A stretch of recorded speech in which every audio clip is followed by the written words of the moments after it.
علی صرف 7 سال کا تھا جب اس کی ماں کا انتقال ہو گیا۔ گھر خاموش ہو گیا، ہنسی جیسے دیواروں میں دفن ہو گئی۔ کچھ عرصے بعد ابا نے دوسری شادی کر لی۔ نئی عورت اس کے لیے صرف ایک نام تھی، سوتیلی ماں۔ علی ڈرا ڈرا رہتا، اسے لگتا یہ عورت کبھی اس کی ماں نہیں بن سکتی۔ وہ کھانا دیتی، کپڑے دھوتی، مگر علی خاموش رہتا، نہ بات کرتا، نہ مسکراتا۔ ایک رات علی کو تیز بخار ہو گیا۔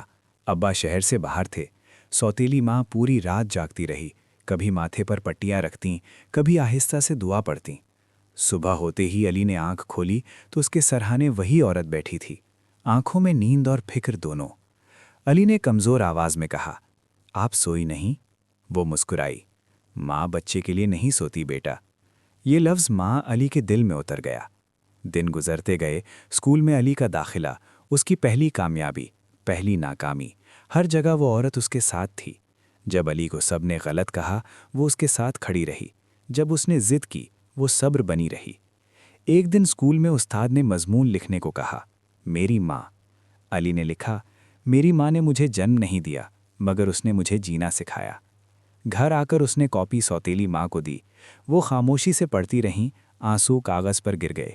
علی نے پہلی بار اسے گلے لگایا اور کہا، آپ سوتیلی نہیں، میری ماں ہیں۔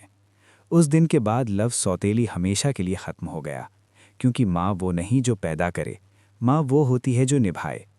اگر یہ کہانی آپ کے دل کو چھو گئی ہو تو ویڈیو کو لائک کریں۔